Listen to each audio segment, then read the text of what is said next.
The formal affair update show went live yesterday with tons of content, but if you missed it or just want all of the information in a condensed video, make sure to stick around. Now, first things first, and the main thing people look forward to, we have the formal affair battle pass. Now, usually I'd go tier by tier and cover, things like the rogue bugs, XP boosts, and the stuff everyone really already knows about. So to keep today's video short and get you guys in and out into the other stuff in this video, I'll just go over the main things people care for. To begin, we have the mythic wrap for this season, and it's obvious that we're starting here, and this one is going to be going on the SLC. Now, I play on console and have no access to the PTS, so here's a snippet from the update show. Wrap available to those of you that work your way through the battle pass. You can see it's got its own little music theme here, jamming along as you mow down your foes. This will actually have its own separate volume slider, Jared, so if the music bothers you and you're not into that, you can turn this down and make sure you are full focused, full sweat mode engaged. Love that rewind reload sound as well. This weapon has some awesome effects built onto both sides of it. That reload working. You can see the little color bars here, the sound waves working their way through the gun as you fire. It just kind of reacts to your gameplay kind of as you're letting it loose. Very, very cool stuff here. Again, those last 4 skins plus this mythic wrap, all of definitely an amazing mythic wrap. And talking about mythics, I actually have a gameplay video going up sometime soon for the mythic wrap for this season, so keep your eyes peeled for that. Moving on, we have what everyone really looks forward to, and that's rogue skins. Starting off, you'll be getting the lethal luxury Ronin epic outfit, and this one was leaked a while ago. It's been asked for a ton, so here it is. They're finally showing some love to Trench, and his new redesign is getting the Nightfall Trench rare outfit. The lovely Scaducci set is getting a new face, and they're adding the Scaducci Juke rare outfit. And finally, to finish the battle pass off, at tier 50, you'll be earning the Heist Lancer legendary outfit.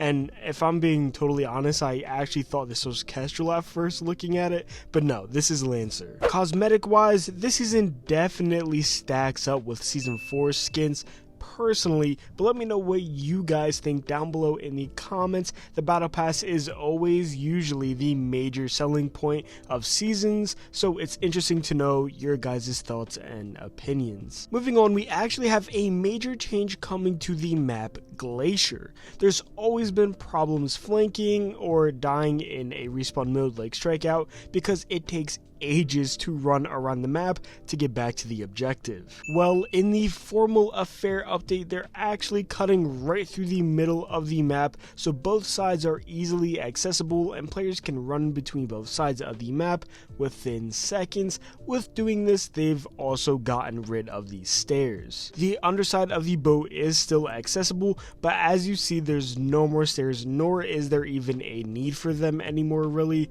Personally, I really love this change for Glacier, and it's definitely going to make Strikeout games much more intense and enjoyable, but I'm also excited to see how Demolition plays out with this change. Now, we've got a decent amount of Project Saint changes worth noting.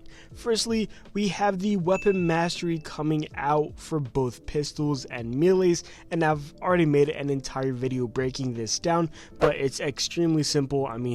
Everything is really in the name. You can master these weapons like any normal weapon and equip them on any rogue you'd personally like to. I kind of go in depth about some of the metas that might come about with this change, so if you'd like to see me exclusively talk about this change, head on over to the video in the pinned comment after this video, of course. Don't leave me yet. Now, in that same video, I also covered another change that went side by side with this, and that's some melees changing on some rogues. Them adding melee mastery enticed them to rework a couple of melees on certain rogues to not only make them more accessible to master for newer players, but also have their melee fit their kit and their play style. Perfect example is Anvil, who will now have the sledgehammer.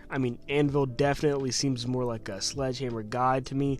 I can't really picture this old, big, burly, heavy duty guy running around whacking people with a baseball bat. The sledgehammer just makes more sense. Trench will now have the claymore, Dallas will now have the combat knife, Lancer will have the katana, Dima will have the baseball bat, Dahlia will have the combat knife, Fixer is getting the throwing axe, and finally, Runway is getting the kukri. Before this season, you could easily outline enemies and the general area inside smoke grenades, but from now on, the targeter for gadgets inside smoke will be gone, making it 10 times harder to perfectly outline enemies and objects. This is honestly how it should have been from day one, since it just makes sense that, you wouldn't be able to see through smoke. That's the reason it's in the game, so good on the devs for finally adding this to the game. Draft picks in ranked are getting some changes that take away the complete power that the first pick had on the rest of the players picking after them, and sticking on topic with ranked, new ranked rewards. Playing your 30 games this season will grant you an animated banner, but more importantly, they're giving you a hoverboard for earning the rogue rank in season 8. Now, this is just step 1. They're urging players to suggest what else they'd want as ranked rewards, aka rogue skins, weapon wraps, and possibly rogue bucks. So if you have a specific reward you'd love to see added to rank, head over to the Rogue Company Twitter or Reddit, whatever you use, and suggest it there. With that said, that's everything major worth covering: new battle pass, glacier changes, and some Project Saint things. There's obvious balance changes that will come in the next update, but I'll most likely be making an entirely separate video on that topic for anyone who does care, because I'm sure majority of you just want to know the juicy stuff and could care less about specific numbers. If you want to see that video and other Rogue Company related content, be sure to hit subscribe, and as a Rogue partner now, I'll definitely be giving away some of the awesome cosmetics and battle passes this season, so keep your eyes peeled for that. Make sure to do the YouTube stuff like liking, commenting, all that stuff, and with that said, I'll see you guys in the next one.